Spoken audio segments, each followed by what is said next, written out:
In today's busy world, how can we find the inspiration, knowledge, and energy to live a healthy and empowered life? If we balance and harmonize our mind, exercise our body, live according to the laws of nature, and connect to spirit, can we find a way to heal, become our authentic self, and live our purpose with love? I am your hostess, Amy Fournier, and welcome back to Awakening Aphrodite. Welcome back to Awakening Aphrodite. I am really excited to share this episode with you. I have to admit, don't tell anybody, but I have to admit, this is truly one of my favorite episodes so far. You are in for such a treat. I enjoyed this one so much and learned so much. I was all fired up. Wait till you hear. My guest in this episode is Maria Wheatley. We talk about practical tips to connect to the earth energies, the feminine force, working with the moon, important power dates of the year, and what we can all learn from ancient and sacred sites and sites of the goddess and their cultures. It is just such a cool episode. I could have talked to her for hours. We also talk about how to detect these earth energies. She goes into actual detail on how she does it, because she's actually a dowser in England, and her father, I guess, was the premier one, which we talk about in the show. You'll hear all about it. And how to follow the lead of trees and animals to help balance us, and even water sources and how we can learn from them. It's just so cool. And then she explains to us what geomancy is and the science of earth divination and looking to the land and how to interact with the earth and harmonize our lives with it. We talk about practical tips to apply the ancient practices and wisdom in our modern world. And we talk about understanding the electricity of the earth and how that affects us and what ley lines are. And Maria gives a really nice explanation of that. I think it really makes it easy for us to understand. And we talk about how alchemists of ancient day would transform and transmute substances from the earth and how they perform what was perceived as magic. How cool! And of course, we get into the ancient cultures and these sacred power spots. And these are the spots on the planet like you've probably heard of, like Stonehenge, and of course the pyramids in Egypt and ancient temples and some of these power spot sites, and what ancient cultures knew about them and how they created them and why they created them. And we also talked about just one of the most beautiful sites in the world right now, and certainly in Maria's opinion. It's not mine because I haven't been there yet, but I'm planning on going there. Maybe you can go with me. But it's in the Mediterranean, and it's called Malta, and it's the land of the goddess. And Maria actually does tours there, and she talks to us about what that is, and that is just such a cool part of the show. I actually want to go back and listen to it myself again.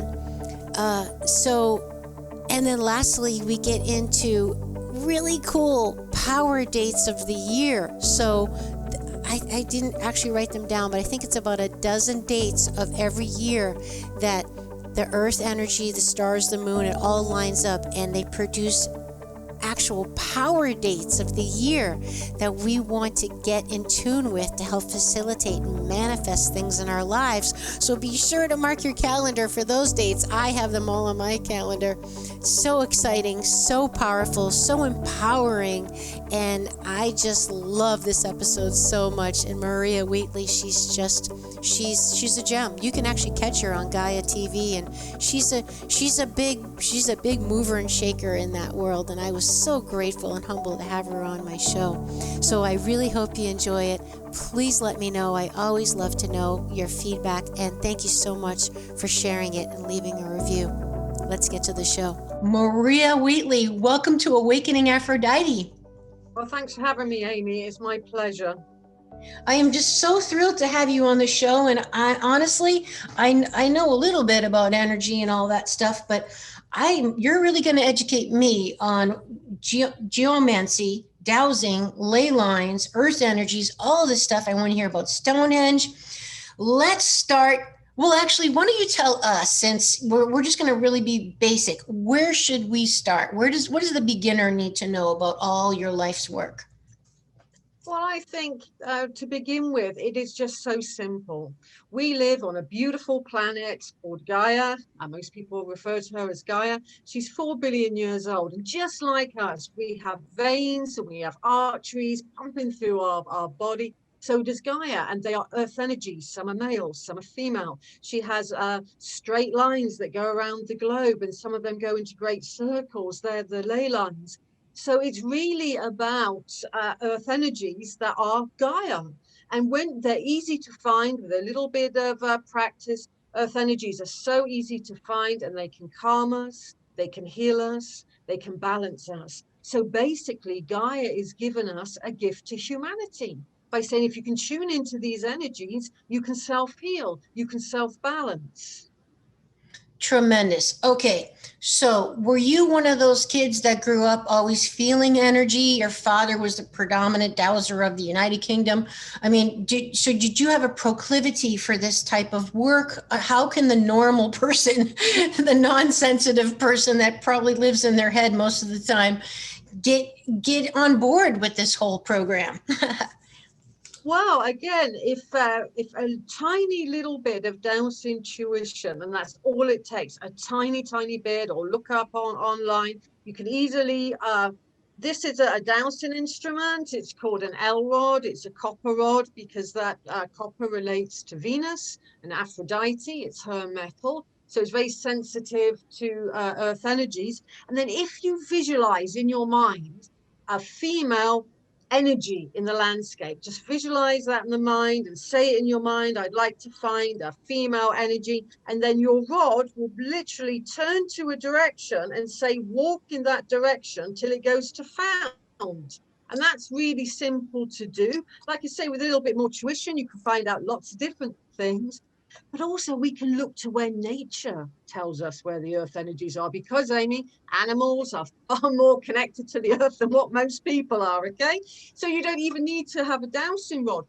Just look to where yew trees grow, hemlock trees grow, sage grows, for examples, where rooks and ravens nest, and where you have evergreen trees. They are above positive earth energy. Yeah, so you could just look around to nature and think, oh, there's an evergreen tree over there. I think I'll stand by the tree, because trees are wisdom keepers as well. They're teacher trees. So we can just literally go into that energy field there. And where we see trees that kind of grow bended or twisted, or likewise, that's where the energy is a little bit too strong. It's probably a vortex energy. So only a little interaction with that is required. Whereas the more gentle earth energies I've described, which is called a really feminine energy, rises out of the ground, and it's caused by very deep water within the earth, born within the earth, independent of rainfall. And that generates this beautiful energy that comes up, and that trees and animals really like. Look to a field. Where do the cows lie? Where do the horses lie? That's guaranteed to be good earth energy, because they know what's good for them. So we can look to lots of different aspects of nature and just follow the lead of trees and animals. Perfect. That is, I am completely in unison with that message. I say that all the time myself. I always say that animals and children are our greatest teachers. And I am so thrilled to hopefully be part of the effort to get people back to nature and back to this big connection that our souls and our planet and our lives need so desperately. So, okay, that's so beautiful. Can we step back and please explain to us, what is geomancy? Geo means earth, and mancy means divination. So according to the ancient text, going way back millennia ago, there were 4 great sciences or mancies. There was geomancy, which was the divination by earth. There was cryomancy, divination by fire. Aeromancy, divination by air. and hydromancy, divination by water. So geomancy is literally looking at the land, how things grow, how things survive, how to interact with the earth, and how to build the best type of building in the best area.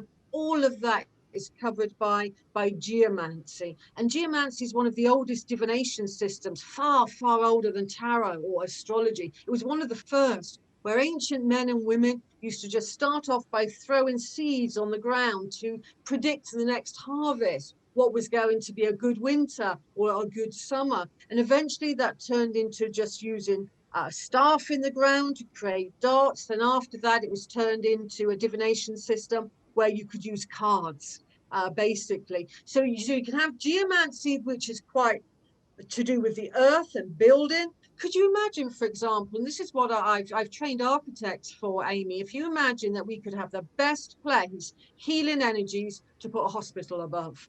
That's where we could go. Now, children that are autistic or have some kind of need that they really would thrive on, you could put them on a crossing point of a particular grid system that opens up the throat chakra, opens up the throat, the ability to communicate, and put that unit there. So if we live in harmony with Gaia, if we live in harmony with the earth, there's only one way to go: more and more balanced and more in a loving kind of space for humanity as a whole. I love it.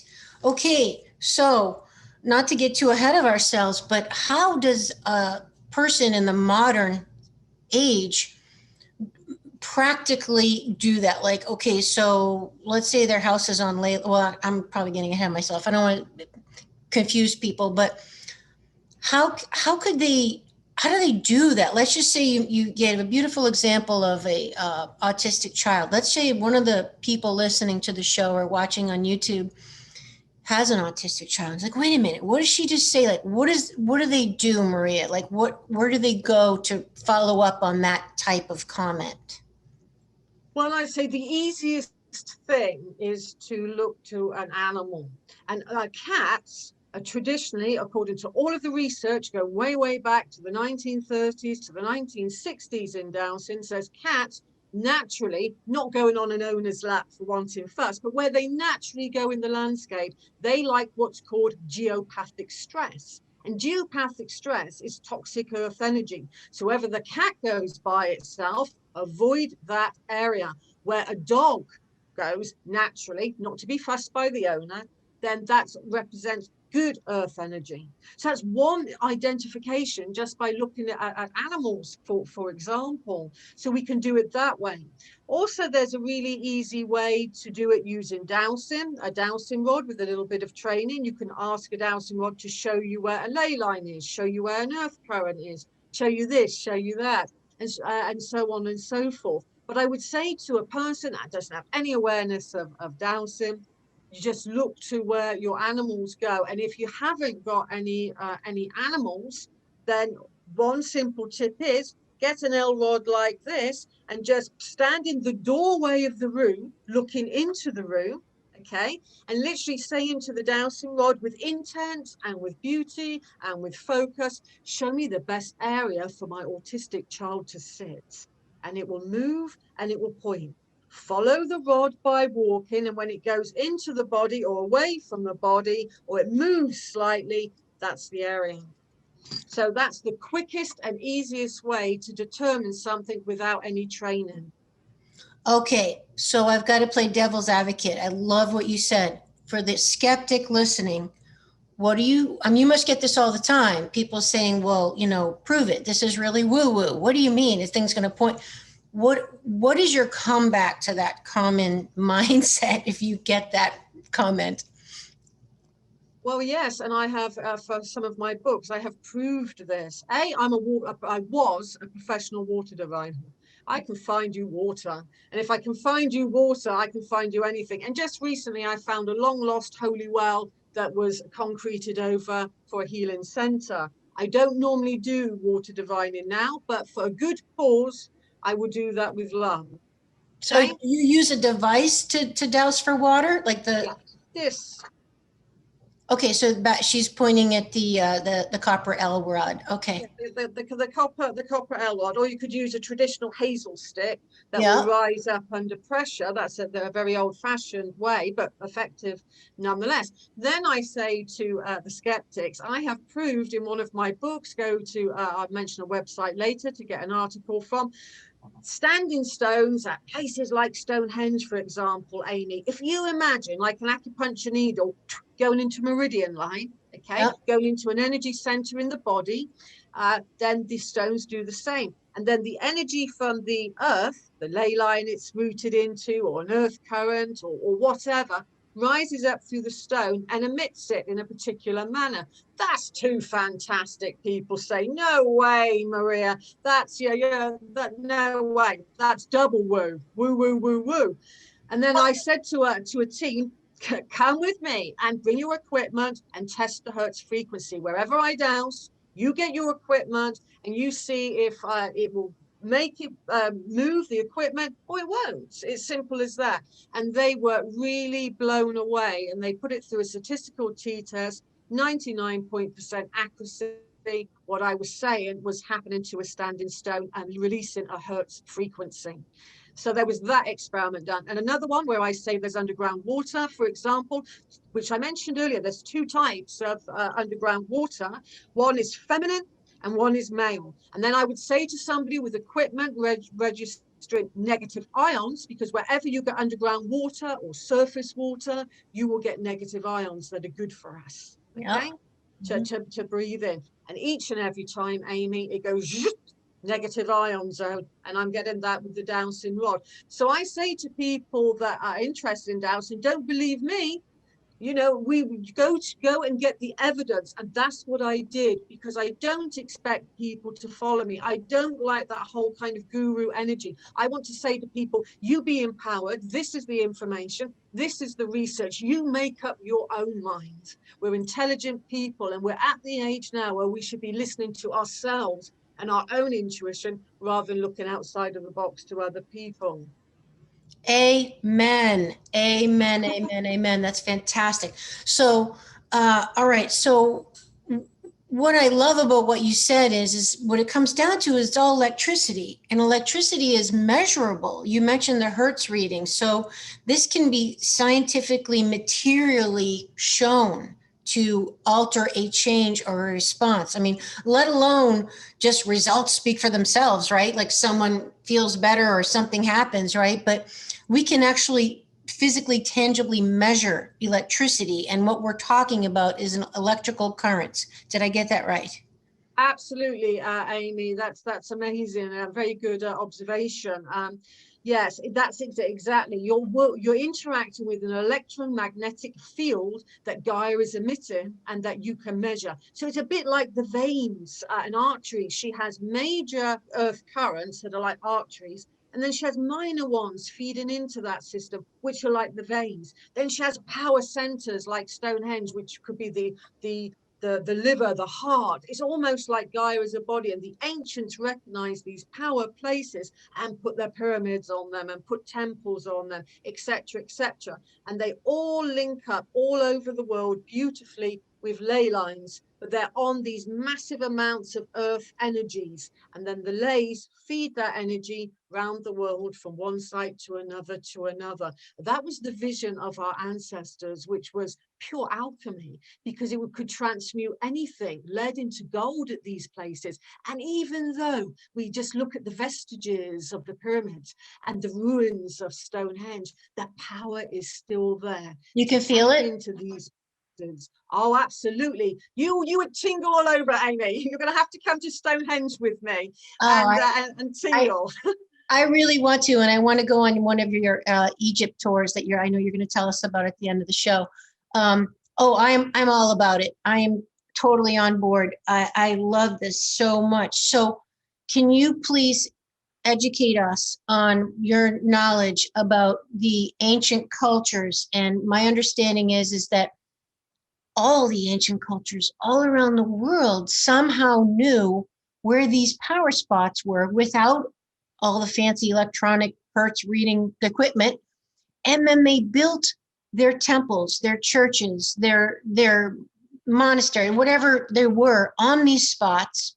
So other than reading the animals, which apparently they must have done as well, how did the ancient cultures find these power spots? How did they know to work with the planets and the stars? And can you just give us the bottom line on all that? Or is that just a huge answer? No, it's a really good question, and one that needs to be addressed. How did they know these invisible places?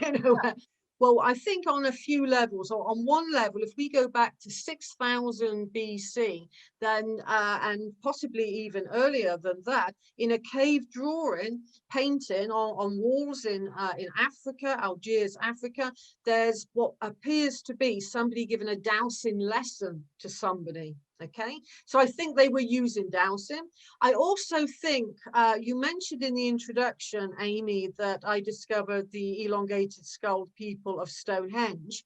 Well, when I went to visit one of the skulls in a top English university to photograph, and her skull was like this. You imagine our skulls are like that. So she's, excuse me, so she's showing, just for the listeners, that she's taking her hand way behind the back of her head, showing how long they were. So they were literally horizontally long, not vertically. Yeah, not like the practice cone heads. They were long headed. Wow. And when I went into the university, I literally had a couple of minutes alone with a 5,000-year-old woman, literally her skull. It was such an honor to be around an ancestor as such, because my own spirituality is of druidry, of this landscape. So I felt she was very like of my ancestors. And when I gently put my hand over her throat area, which some people say is the throat chakra, the third eye chakra, and the crown chakra, and I started to move along her head, it was almost like she had two crown chakra points, because it was like energy coming out of the skull at those points. So I think that with the long skulls, they were the people that found these power places. King Tut had a long skull. Nefertiti did. The people of Stonehenge did. And I think maybe they had extra sensory perception because they had a different shaped skull. I think also, just like you would feel at Stonehenge today, Amy, walking up to it, you're entering an energy field.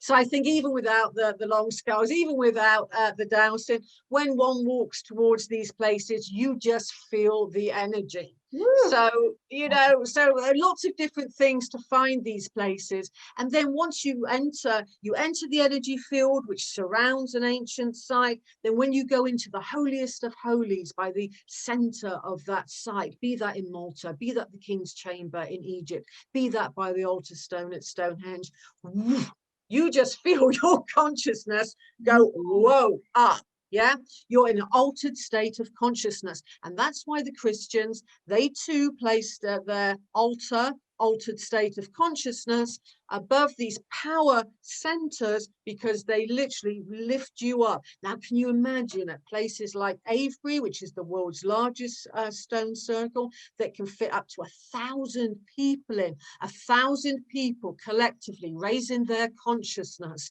That's what we should aim for, like today, to reenact what our ancestors did millennia ago.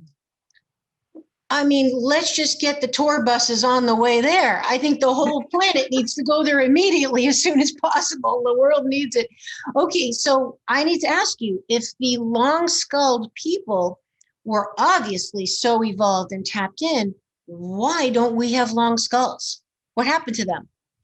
That is a really, really good question. It was found in my research, especially around the Stonehenge environment, because that was like a spiritual capital, like New York and Washington is, that was the cosmopolitan happening place in the ancient world. And it seemed that there were in the long barrows, which were their burial deposit remains, they were placed into what's called long barrows. It was seemed that some of them had been murdered. They had been, there must have been a big conflict. Now, the conflict probably happened with what's called the beaker culture in 2500 BC, coming into the British Isles, and they had round skulls. And They probably had some kind of, maybe it was a land issue, what we see today, greedy people wanting more land in effect sometimes. And I think there was a conflict, but that doesn't account for whole population. You can't murder a whole population, that you could with genocide. But I think what happened as well, a bit like in South America, Amy, the Europeans brought diseases that they had no immunity to. So add a conflict, then add disease into that, then that they probably literally died out around about 2480 BC is speculated. We don't know the exact date. I was going to ask you the date. Well, how about just, I know with the testing they do on remains, they didn't detect any kind of, I don't know, the food was poisoned or something of that nature that wiped them out? No, not at that time of the prehistory. It's the Bronze Age. I think it was a mixture of the immigration and a mixture of illness and disease. And then what happened is they just put the remains into the longbows and they sealed them up for all time. So it wasn't until the 1950s that the longbows were starting to be dug out properly by archaeologists that began to study prehistory. And they ignored the fact that they had long skulls. They must have found a few. And it wasn't until my research in about 2014, 2015 that I started to speak publicly on shows like yours and conferences that this is the hidden history.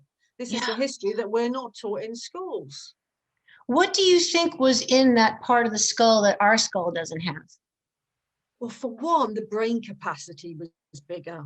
Okay, so you've got a bigger brain capacity, which may or may not mean they were more intelligent, but presumably so.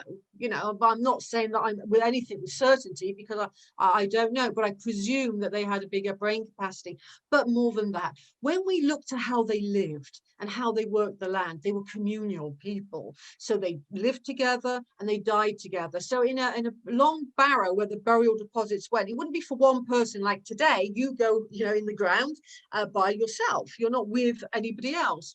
But they buried themselves together and kept adding to it. They had no land division. So the land was ours, not mine. Right. And when the Beaker people came over, they suddenly divided the land up. This is my land for my house. This is my kingship. This is what I own. And ego took over. So I think the long skull people were more communal, more living in harmony with the goddess and the male, the sun and the moon. And then the Beaker culture, they'd started to divide up the land because we know that because they built big dikes and boundaries of earth, which are called ranch boundaries. So it was a different lifestyle. So it was probably a clash of lots of things. Imagine if somebody came along to you and said, oh, you're not living like that anymore. You're going to be living like this. You'd kind of be, why? I want my lifestyle. So I think the long-skulled people were up against it on lots of different levels, including their own spirituality. Unbelievable. Wow. Okay, so tell us about the sacred sites that you have found that were, I don't know if the word is dedicated to the goddess energy or all about it, or tell us about what you found with the feminine cultures in your research. The most beautiful and gentle feminine culture in the world is renowned to be in Malta, land of the goddess. Where's that? Malta? Malta, it's off the Mediterranean. You've got Greece and you've got those type of countries. Malta's just a little bit over to that area of the Mediterranean. Well, I guess I'm going there. I've got a tour book there, hopefully, all being well, in October. It's actually full now. But I say it's the most feminine because every single temple had a goddess figure in there and a voluptuous figure, a real childbearing hip woman, gorgeous and voluptuous. And in the old Maltese language, they had no word for father. It was just the mother and the mothers. So their culture was completely identifying with the goddess culture, and they had figurines of the goddess. They had beautiful altars It's ornate carving into limestone. And imagine you've got two temples, one called Manidra at the bottom, which is a rose-colored limestone. And against the sunset setting, it goes golden red. Yeah, Wow. it's one of the most beautiful sights. And that's on 2 stories. And so you've got a kind of male energy as you go in into the entrance, because that was aligned to the sun rise at the equinox. So a shaft of male energy enters the womb of the temple twice a year at the equinox. So they kind of integrated the male and the female to produce harmony, to produce the inner child, to produce lovemaking. And on the top floor that you have an area that looks very womb-like as well. They all look like the womb in Malta, and that's very feminine as well. And then just above the hill you have Hagaim temple, and that is a kind of yellow golden temple. So you've got a rose-colored temple and then a golden-colored temple, and it feels sensual. It feels like you are coming into your power when you enter those. And I always choose on my tours a full moon to experience the energies as well. When the female energy orb is high in the sky and her light is spreading down across the sea towards the temple, is truly a sight to behold. And found in the most feminine temple of Malta called the Hypogeum. Oh, listeners, Google the Hypogeum. You're going to fall in love with Can Malta. you please spell it? I'd have to write it out myself first. Hypogeum. Yes, it's Hypo water. Hypogeum. Hypogeum. Hypogeum, because Water.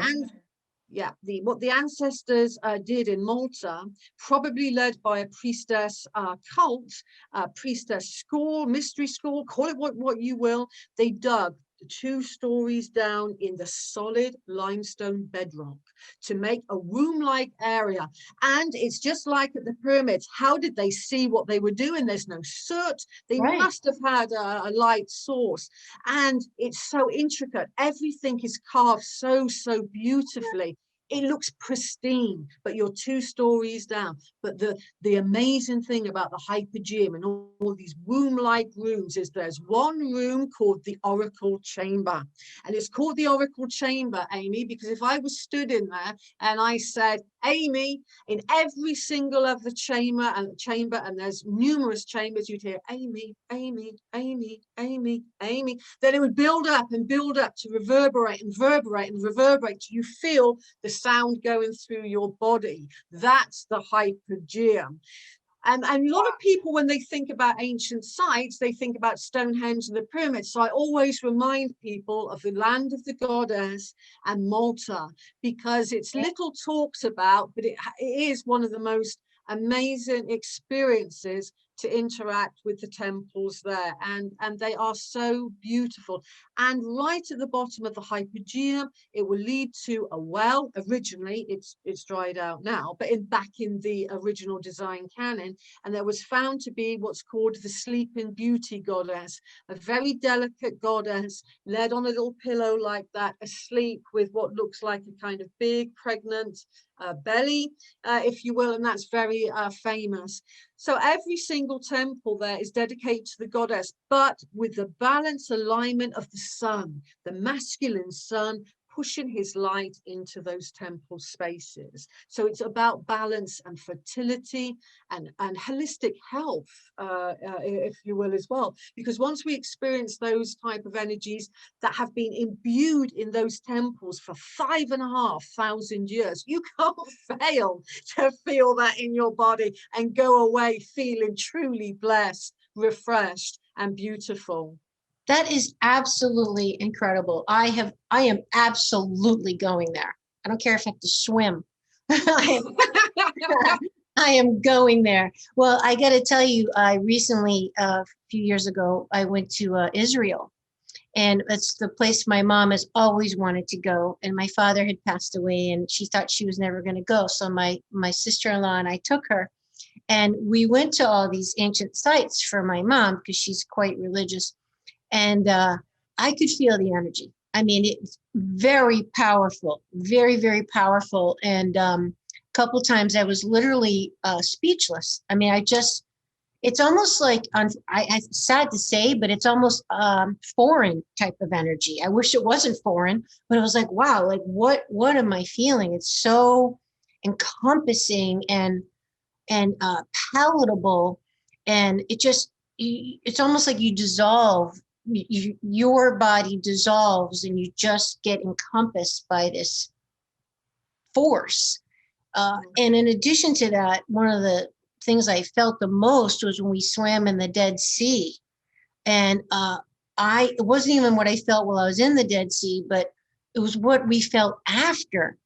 And my mom's knee was actually hurting her from all the touring we were doing. We were walking like, temples and cobbled stone paths and up and down stairs. So it was a lot of touring and walking. So her knee was bothering her, but her knee was like fine after she swam in the Dead Sea. And, obviously people go from all around the world to the Dead Sea to be healed of all these different things. So I'm just giving a personal testimony to my little exposure to these powerful ancient sites that the energy is palatable. And I feel like the whole world needs to experience this, because once you do, you become a believer. You're not a skeptic like we were talking about at the beginning of the show. You're not like, prove it. You feel it. It's like saying, well, what's it like if you fall in love? Do you have to prove to someone? You feel it. If you love someone or something. It's a feeling. No one has to prove it to you, because you feel it. It's so much of that, don't you think? Oh, absolutely. And we take the Great Pyramid. I mean, I'm not going to go to Egypt next year, but the following year, I'm going to do a tour to Egypt to experience all of the different types of earth energy, focusing on the male and the female. And I'll show you before at the end of the show a male and female Egyptian pendulum for healing. Okay. Oh. And we charge these up as we go along to the different temple spaces in Egypt. But the ancients were on about what you talk about, Amy, and balancing the male and the female. The ancients were doing that. So if we just look to the Great Pyramid alone, then you have the king's chamber, masculine energy, and then you have the queen's chamber, feminine energy, the yin and the yang, the moon and the sun. So what we do on our tour, we have private access. We have an hour private access in the king's chamber, and we have private access in the queen's chamber to work on ourselves and get the feminine and then get the masculine. And then in the king's chamber, you have the sarcophagus, which we think is an initiation chamber. It wasn't for burial. And then when people start sound toning, and you can do any sound you like, don't feel inhibited. If you just want to go, do whatever sound toning that you feel your heart wants to sing at that moment in time, and somebody's in the sarcophagus, you feel the whole reverb of the sound moving in and out. And also, if it's permitted at that time, we go 1,000 feet. You've got to be a bit of an Indiana Jones for this one, but if you've got the Indiana Jones spirit, then we go 1,000 feet down beneath the pyramid to enter this most subterranean chamber space there. And that is truly an amazing thing, because what I think is what the ancients were doing is it was about balancing our male and our female categorically. And you're on the ancestral trail yourself, I believe, in my heart, Amy. And more than that, they were looking for the soul's divine purpose. Once you've balanced that energy up within, as I'm sure you know, Amy, you have more insight into your heart and into your soul. So I think, like I said earlier, the ancestors gifted us all of these amazing power places, and we can go back, revisit them, interact them with just a little bit of guidance, where to go for the best kind of energy experience. Although being in any energy field is amazing. Being on the actual PowerPoint is like just turning the volume up to 11. And then, like you were saying earlier with the Dead Sea experience, you just feel it encompassing you. I loved it when you said that word, Amy, encompassing, because it is that, and it does that. And like you said, you feel that. Yes, so amazing. So just beautiful. Good Lord, have we as a species gotten off track, right? I mean, because what you're describing is what I think Jesus in the Bible described, the peace that surpasses all understanding. It's that that feeling of you're just so at peace, right? You're just completely content and open and harmonized. And we're, in our materialistic, vanity focused, ego driven, selfish ways. What happened to humanity? How did we get so far off track? And Maria, how do we get back? It's short of going to all these sites, because obviously now we're in this restrictive travel pandemic. What do we do? The easiest way to do anything is literally the good old-fashioned grounding. Kick off your shoes, stand outside, and really connect with Gaia. I mean, when we connect with Gaia, with her earth energies, just to, with still your mind and imagine a beautiful cord going from your feet, or some people from their heart, going down gently, never penetrating, always kind of waving down into the earth. And then sometimes when you're grounding, you might feel a slight pull forward. That's Gaia accepting you, accepting your love and accepting your beauty. So stand in your garden, imagine that cord going down, feel a slight pull, and that may or may not happen, and then just breathe in that beautiful earth energy right up through the feet, up through the body, to the top of the head, and down again, and back to the earth, giving back the grace to Gaia. And do that a couple of times, and then you will feel that your body is filling up with really powerful earth energy. So it can be so simple just to do that. And at other times, think of this as well. We're coming up to a very powerful date in the ancient world, okay? It's the eightfold year. Now, the eightfold year, for example, the power places are days that are really, really powerful, and Druids and Wiccans and ancient societies recognize these. The ones that we're familiar with are the winter solstice, the summer solstice, the spring equinox, and the autumn equinox, okay? They make a cross in the heavens, and they're called the cross days. Yeah. Now, in between those days, you have what's called the cross quarter days, and these are the power dates, and we're coming up to one, and it's the feminine one of the goddess. When is it? February the 1st. It's called Imbolc. Yeah, Imbolc. So, my friends and my listeners, it's a power date. So go out into your back garden, kick off your shoes, breathe in goddess energy for Imbolc, because no day is stronger than that. And the next power day after that is the spring equinox on the 21st of March. Okay, then the next power date is the 1st of May. That's about fertility. Okay, everything that is fertile. So, listeners, you have a dream. You have a dream that you want to birth. You want to start a business. That's the time to do it. The fertile energies are there. The land is fecund, and you can tune into that and breathe in that energy, and then birth something. Beltane, you plant the seed for it. Yeah, that's the March 23rd date.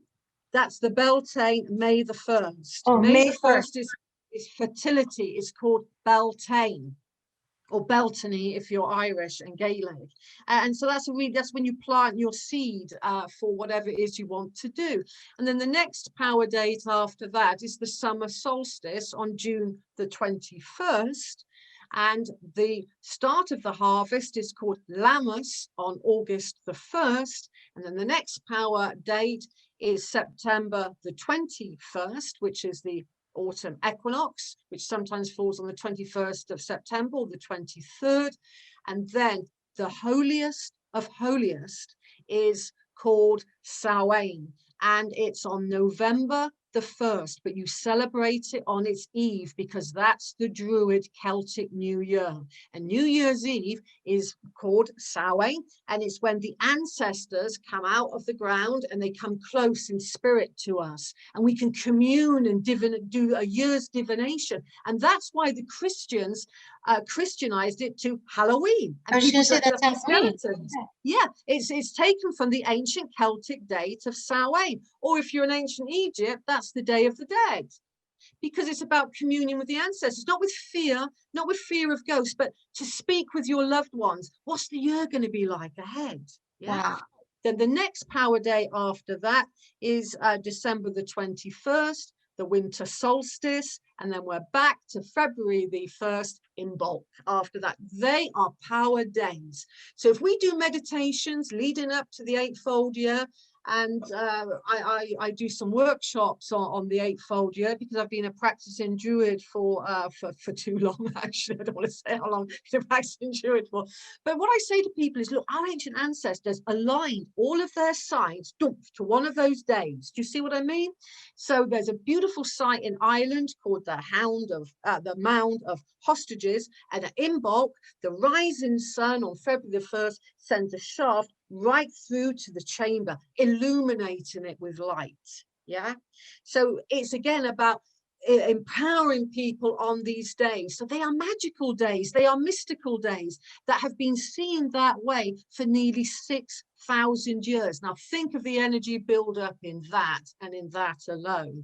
So I say choose a good day. We're coming up to one in a week's or so time. Get out there and think about, what do you want for the year ahead? What is it you want to do? What is it you want to really do? Tune into that. Ask the goddess to help you, manifest that. Breathe in that energy. Breathe in your dream, and then literally exhale, and that will assist you, because that is a powerful day. Wow, fantastic. I love it. I have a really stupid question, though. I have to ask you, are those power dates only for this coming year, or do they happen every year? Every year. It's called the Wheel of the Year. Every year. The Wheel of the Year turns and turns, Amy, and that's no question is a stupid question when you haven't heard these things before. Trust me on that one. And it's heartfelt. And so, yes, every single year. And what people used to do in the ancient world, for example, they used to go to these power places, but we can do it in our garden. Come on, I was in lockdown last year. I was doing them in my garden. So right. you don't have to go to Stonehenge at all. You just need to breathe. Even if you're in a flat, in a high rise, just breathe in the air. Yeah, imagine that the earth, the energy is coming out of the ground, even if you're in an apartment. So we can do that anywhere, and feel a part of the planet as well. Feel that connectiveness, and those are magical. Like I said, they're magical days. They truly are, and they've always been seen that way throughout the ancient world. And imagine being at an ancient site, people go in there, and the sun rises up onto alignment with the stone. And then what I discovered at places like Avebury on these dates, you will have two stones, they align and they make a shadow pointing to another stone. The inbox on those dates? On those dates. Yeah. And why would they be pointing to that stone to get you to go over there? Exactly, pointing you. That's where you should be standing on this, the most sacred day. It's like pointing you, to where. And I discovered that with two stones at Avebury Henge in 2006. And since that time, numerous people have done rites and rituals and joined me at those times at Avebury to witness the shadow line pointing to it. And also I say on these days, the day before these sacred days, and this is quite important, and it would be a good top tip. We've all had a year, haven't we? We've all had a year where we haven't maybe done what we wanted. When you come to these sacred days, especially the ones leading up to the spring equinox on March the 21st, let go of the failures. Don't bring them into the next festival. Yeah, admit to yourself, I've had failures. Well, that didn't work out. We get a little bit upset. Let it go. Let the earth receive that. And so that's a few days before the power day. Do you see what I mean? You're cleansing it. You're getting it out of you're getting out of your system. And then bang, bingo, when you're on the day, you are anew and you're facing it with no fear, no failure. Let go of everything, even if it's the fear of whatever it is that you're fearful of. Let it go, and then the power day kicks in. Sometimes it gives you a bit of a kick up the butt, as they say in the States. It will really accelerate you to be more of who you already are. Yeah, it just kind of encourages you to grow, because that's what Gaia wants of us. Gaia is our mother, and I'm a mother. I have a daughter, and what we want is the best for our children. So Gaia is out there with all of these power days saying, come on, I'm your mother. you use these days and empower yourself on those days. So it, again, like I said about the ancient sites, Amy, these are gifts, gifts of Gaia to her children, and saying, use these power days. It's when the sun is at a perfect angle to the earth in the sun's rotation. That's what those power days are. So you're working with the masculine power of the sun and the divinity of the divine feminine in Gaia. Does it get any better than that? I don't think so sometimes. And that's the creative force when they come together. So Maria, is it only for 24-hour period? When you say like February 1st, is it literally before midnight or something? Well, if we say the days before, like I said, work on yourself and get rid of the dross. Yeah. And then on the power day, it begins at dawn. So the power day on February the 1st will end at dawn, will start at dawn, and then it will end at the following dawn. So it will be a whole day today. Yeah. Follow, rather than stopping at midnight, it will be the next dawn when the next day starts. So it's dawn to dawn. Okay, so even if you were awake at 2 o'clock in the morning on, February technically February the 2nd, because you've gone past midnight, you're still on the Imbolc day because the next dawn hasn't risen, the sun hasn't come up again.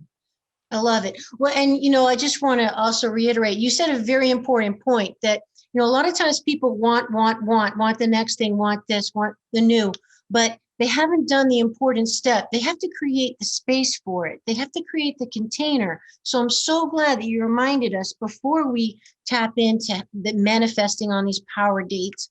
It's very important that we get still and clear out the old first to allow the space to receive the new, because we can't bring in new when we're already full, right? So that is perfect.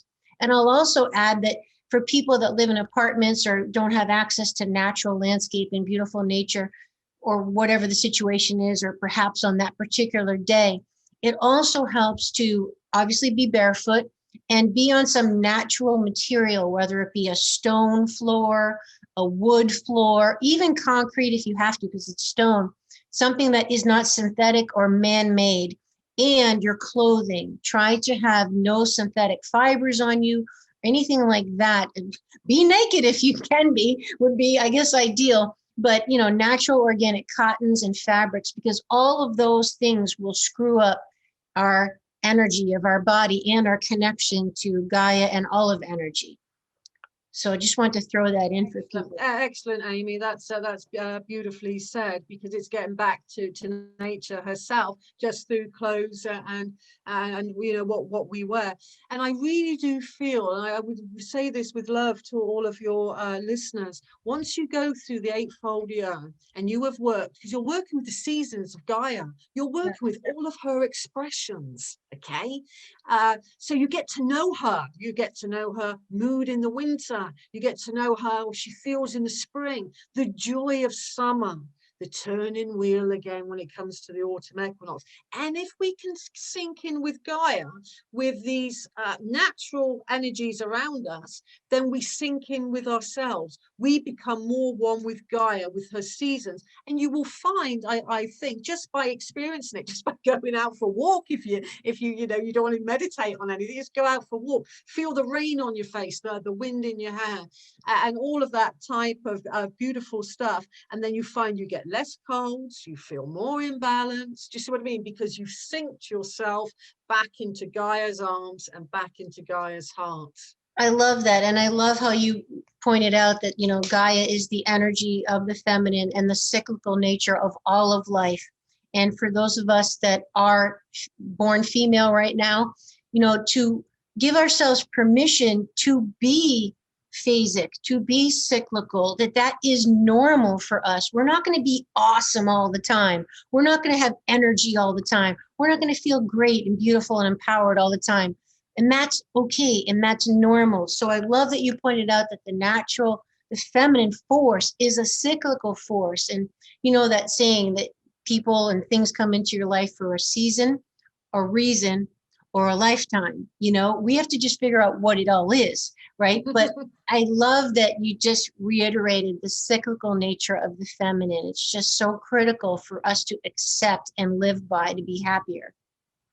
Exactly, and in ancient Druidry, that's what you do with the earth, and that's what you do with the sun. We mentioned the cycle of the sun, and also working with the cycle of the moon, which is the feminine, the very deep feminine as well. The threefold nature of the femininity of the moon, which is the maiden, which is the new moon, the mother moon is the full moon, and the wise crone aspect is dark moon. Yeah. So by we're working with the moon, working with the sun, working with Gaia, you're working. I always say to my students and people I take to sites, Amy, you're working with such amazing planetary consciousness. I mean, Gaia, she's 4 billion years old. I mean, she knows far, far more than what little old Maria knows in her lifetime. So when we work with these planetary bodies, we are working with such amazing, ancient, archaic, akashic energy fields, if you will, and that's a beauty in itself. And when these planets kind of get to know you, in my tradition of Druidry, the planets get to know you, you get to know the planets, I get to know Gaia, Gaia gets to know me. It's a bit like having a friendship. You're not going to go, oh, hi, you know, Maria, that's everything's good. They want your trust, they want your love, they want to see your heart, they want to see your soul. And when that happens, it's just like this beautiful friendship, this beautiful lifelong, I believe, immortal friendship happens, and you feel as one with that planetary body. And that is such a profound, beautiful, smiley event as well, because you just want to kind of feel all of this love and this beauty. So well, next time you have a look at the moon, think of it as being living, think about it as being breathing, think about it as being a potential friend. I love that.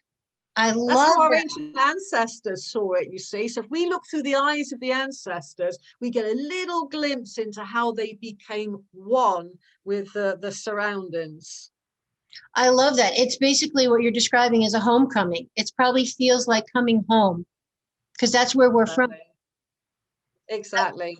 I love that. And you know, someone once told me that the stars, the ancient cultures believes that the stars were campfires of our ancestors. Have you ever heard that? That's beautiful. With the Druids, they're the souls of the departed that twinkle and shine, and different cultures saw the stars different way, but always in a beautiful interpretation. Amazing. Okay, so before we get to the end, because I want to be respectful of your time, I could talk to you forever, and I definitely want to come on one of your tours, which you have to tell us about in a moment. But I can't let you leave without please educating us on two things. First thing is your thoughts on 5G and all this electronic wireless network that we're now doing to ourselves and the planet. And last question will be, what would Mother Earth want us to know? 5G, I think in our hearts, we all know it's not a good thing. That's what I truly believe. And the Earth is electromagnetic. We have more, we call it in the UK e-smog, electromagnetic man-made smog. E-smog is what we call it, okay? And if you're adding to that system already, and it's polluting us terribly so, but it's also polluting the planets and the Earth energies herself. Sadly, at one ancient site, we picked up a man-made signal coming out of a stone. And if you put 5G out there, it's not just destroying our own bodies, mind and soul. We could be really tapping into some damage to the planet and to the ancient sites. And so my heart cries out and says, no, no, no. I personally don't want 4G. And what was the other question? Sorry, Amy. If Mother Earth could tell us a message, what do you think she would want us to know? Love me, help me, and help me in a way that we don't consume too much. So I would say love and help. Wow. Oh my gosh, I feel like I'm going to cry. That's so powerful. It's just, my heart breaks for what's happened to the planet. And when you really research, you know, the animals and, you know, the migration patterns that have changed, the species that are dying, the polar bears that are drowning. I mean, it's just like, oh my God, what are we doing? We are killing ourselves. We're killing our mother. Yeah, exactly. It's So It is, and where I suppose I've been working with the earth energies for a lifetime. You know, I feel her joy. Don't get me wrong. I feel her joy and I feel her wisdom.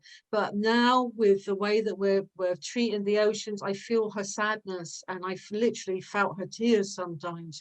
So I that's why I say just let's help Mother Earth in any way you can. Recycling, Yeah. buying organic food, making your own food, growing a bit of your own food, even if it's small and you think, well, that's not going to make a difference to Gaia. You're her child. Yes, it will. Picking Yeah, up trash, every difference. picking up Trash. when you're walking, being conscious of how much you're consuming, if you really need it, being conscious of what you're throwing away and wasting, wasted food, wasted resources, being conscious of how we drive, what we drive, you know, all these things.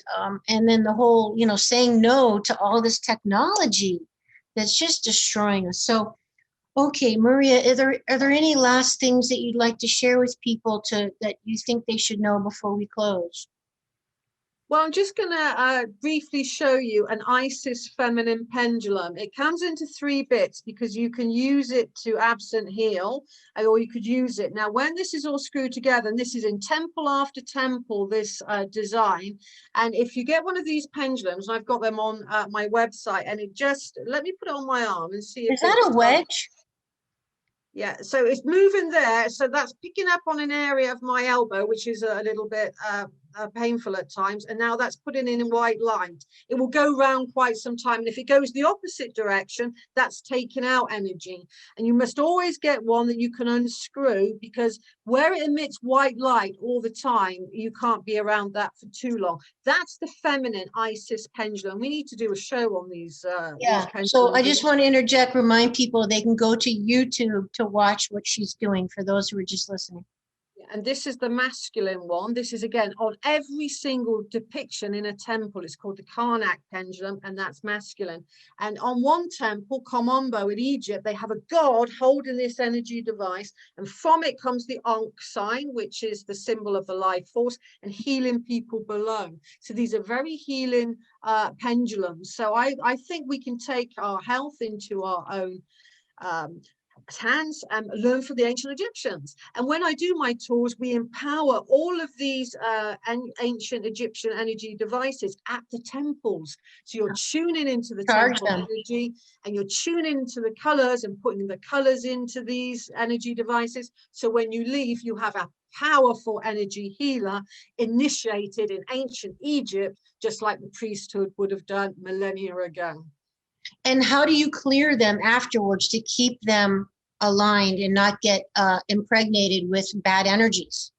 These Egyptian pendulums are so powerful, they don't need energy clearing, because they are literally, the design of them themselves are self-cleaning and self-maintenance. They're not like a normal pendulum. You don't use them for yes or no responses. You use them to heal the energy field, heal the body, and to clear water. So say you've got tap water, you put the Isis pendulum together, and if she goes counterclockwise, she's taken out all the toxins. If she goes clockwise, she's putting it in. You can do food. You can, so it's not just about the human body. You could go out and help Mother Earth by doing healing trees and so on and so forth. Let your imagination flow with how, you know, one can heal with these male and female energy devices. And like I say, once they've been empowered in Egypt, oh my goodness, they're just, well, they're off the Richter scale. Wow, I'm gonna just like point one at my head.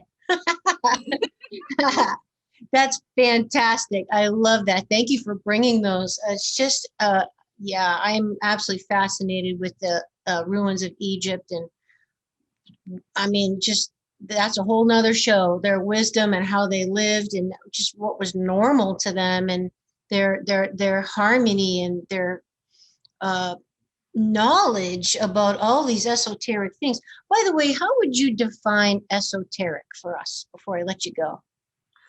Well, I always think it's good to have a curious mind, and anything that isn't kind of orthodox in a way, that would used to be called the occult, which isn't a dark word. It just means that which is unknown, yeah, or paranormal or something like that. I think esoteric is about ancient wisdom, I think it's about the realms that we're not familiar with because we weren't taught them. In Egypt and in Celticism, you were taught how to live and how to die.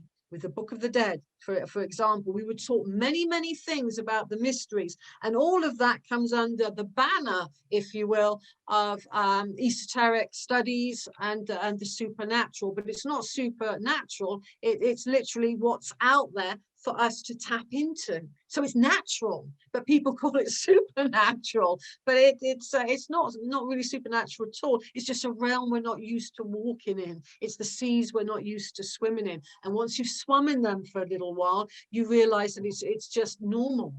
Yeah. And you don't want it any other way. It's like I tell people, once they get really healthy and in tune their body, mind, and spirit, you don't accept any other way because you know what it is to feel amazing. And unfortunately, for a lot of people, I think the new normal becomes feeling like crap and achy and just accepting that they think that's part of getting older or whatever, that these things just happen.